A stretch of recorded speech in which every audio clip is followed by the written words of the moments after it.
This story isn't about ghosts, it's about not wanting to let go. It's different from the horror stories I've told before, not the kind that makes you afraid of the dark. But it will leave you with an indescribable bittersweet warmth, like drinking hot tea in winter, warmth spreading from your throat to your stomach, yet the corners of your eyes somehow growing damp. A friend from Chengdu told me this.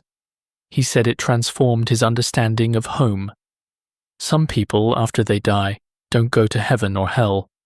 They go home, back to the place where every floor tile knew them, every wall remembered their scent. Death didn't take her away. She chose to stay. When he told me this story, he smoked an entire pack of cigarettes. With each cigarette, his hands trembled, not Parkinson's trembling, but a fine tremor of suppressed emotional upheaval. He said he'd stayed in many places in his life, cheap hostels, 5-star hotels, good and bad, lively and desolate, but only this one he would never forget. Not because the villa was beautiful, it was ordinary, even dilapidated, but because that night he truly, unmistakably felt. She was there. It happened 2 years ago.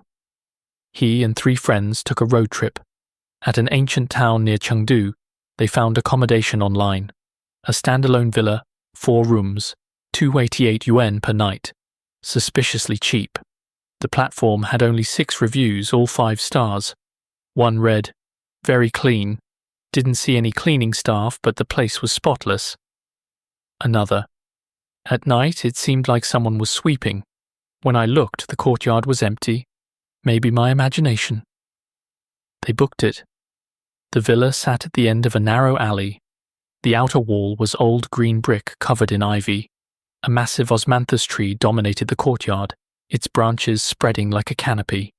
The wooden stairs creaked underfoot, each step a kind of greeting, as if the old house was expressing its presence. Inside it was surprisingly clean, not sterile hotel disinfectant, but lived-in clean, like someone took care of it daily. The second-floor corridor was narrow, 4 white doors for guest rooms on one side, windows on the other looking onto grey-tiled roofs and distant green mountains. The narrator chose the room nearest the stairs. Pushing open the door, a sudden gust of cold air rushed to meet him, strange since the window was closed and curtains drawn tight. At the corridor's end was a locked door, bare wood unvarnished, its panels showing fine cracks etched by time. He pressed his face to the crack. A faint odour seeped out. He reached under the door gap. A chill crawled up his fingers like an invisible ice-cold snake, not the dry cold of air conditioning. There was no AC. It was damp, bone-penetrating yin cold. He pulled back and found a fine layer of water droplets condensed on his fingertips. He wiped his hand and forced himself not to dwell on it. After exploring the town, they returned late. The others went to bed immediately. The narrator sat alone in the courtyard, drinking beer under the osmanthus tree. The ancient town at night was deathly quiet. As he was about to head upstairs, his gaze swept past the courtyard entrance and froze. On the flagstone floor, under the moonlight, lay wet footprints.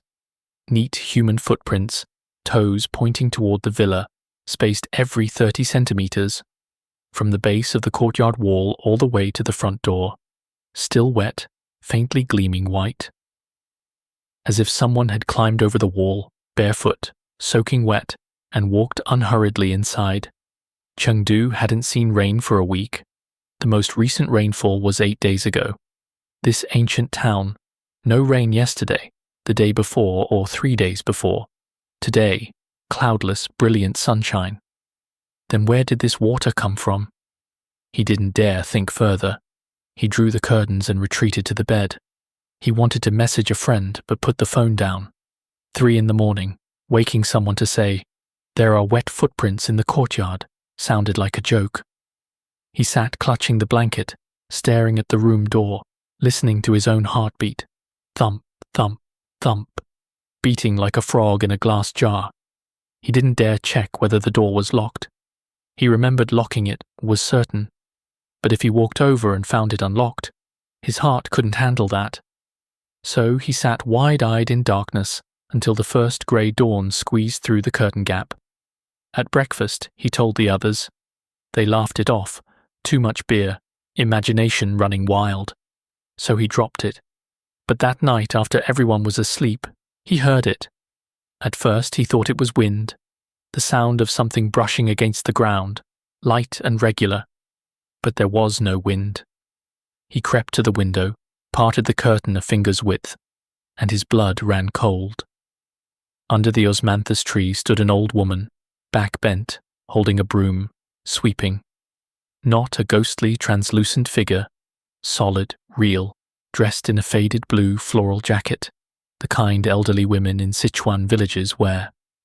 Her movements were slow but steady, but she was soaking wet, as if just pulled from water.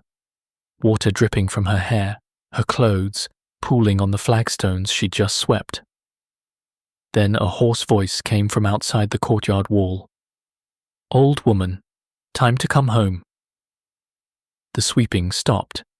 The old woman slowly straightened, leaned the broom against the osmanthus tree, then walked step by step toward the courtyard gate. Her figure grew fainter with each step until she dissolved into the night. The courtyard was empty again, moonlight falling on the broom still propped against the tree. The next morning, he asked around the neighborhood. An old neighbor told him the villa's history. The previous owners were an elderly couple who lived there over 20 years. 3 years ago, the old woman went to wash clothes at the river, slipped on moss-covered stones, and drowned. After her death, the old man, who'd always been quiet, suddenly started talking to himself at home, all day, every day. Sometimes gentle, as if discussing household expenses. "The electricity bill is 15 kwai more this month. Did you forget to turn off the corridor light?"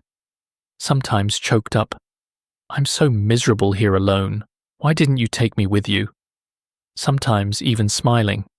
Yes, you love cleanliness most. I'll sweep the courtyard tomorrow." One day, a concerned neighbor brought over freshly boiled dumplings and asked carefully, "Uncle Chen, who have you been talking to?"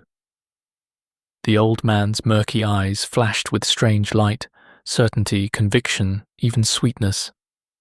"My wife. She's back, comes back every day, helps me sweep, cook, do laundry. This floor, she just mopped it this morning." He added, voice frustrated, "She's always soaking wet. No matter how I dry her with a towel, she won't dry." "Old woman, you're already home. Why are you still soaking wet?" The children took the old man to Chengdu. The villa went on the market. That night, the four sat in the living room and didn't go upstairs. They pushed the sofas together, turned on all the lights and talked until dawn. Late into the night, faint singing drifted from upstairs.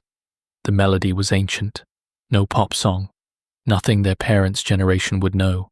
Slow, lilting, melancholy. The lyrics were unintelligible, but the melody carried waiting and farewell. None of them checked. No one said, "Did you hear that?" But from their glances they knew everyone had heard. At dawn they packed and left. Walking out, the narrator paused at the steps and looked back. Morning sunlight struck the osmanthus tree, dyeing every leaf warm gold. The broom still leaned against the trunk, exactly where he'd seen the old woman leave it. In broad daylight, in brilliant sunshine. That broom was real. Later, the narrator contacted the old man's daughter-in-law. She said, "My mother-in-law's greatest regret was leaving too hastily. Didn't even have time to say goodbye." When she'd rushed to the riverbank that day, the body had already been carried away. "So she came back," she said. "Every day back to this house she lived in for over 20 years, sweeping, cooking, brewing tea. She's not unwilling to leave. She can't bear to leave." The villa is still listed online. 288 yuan per night. Recent reviews. The house is very clean, not sure why. Clearly didn't see any cleaning staff. Faint osmanthus fragrance in the room, very comforting, slept wonderfully, At night, someone seemed to be singing, very old tune, quite pleasant. And 1 5-star review. My 3-year-old daughter suddenly said to thin air, "Hello, Grandma." Asked who she was greeting. She said, "That Grandma in floral clothes. She just finished sweeping and is sitting on the stairs drinking water." I felt a chill. But we slept especially well. Thank you to that Grandma for keeping the house so clean. Children's eyes are pure. Maybe they can see things we can't. This story isn't about ghosts. It's about 2 people, 1 old house, 1 osmanthus tree, not speaking but both present. If you believe there truly exists someone in this world who would wait for another for over 20 years, who even as a ghost comes back every day to sweep and brew tea, then this story is true.